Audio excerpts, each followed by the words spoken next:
De fleste moderne hjem er i dag udstyret med adskillige tv-apparater, videoer, DVD'er, radioer, telefoner og computere med dertil hørende scanner, printer, internetforbindelser og hvad ved jeg.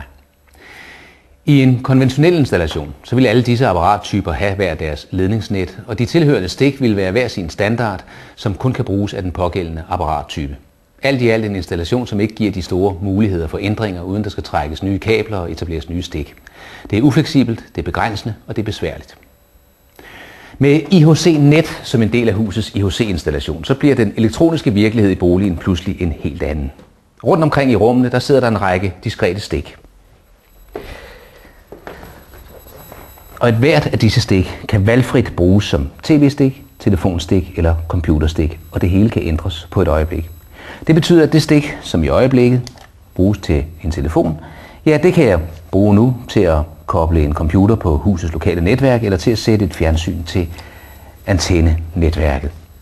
Det eneste, der skal til, det er at flytte en ledning ud i krydsfeltet, fordi det er derude, jeg bestemmer, hvilket signal, der skal gå til hvilket stik, og det hele kan ændres fra øjeblik til øjeblik. Det betyder så også, at jeg kan nøjes med én printer, én scanner eller et modem, uanset hvor mange computere jeg har koblet op her i huset. Det betyder også, at jeg for eksempel kan sidde inde i stuen med mit fjernsyn og se de feriebilleder, jeg har liggende på computerens harddisk.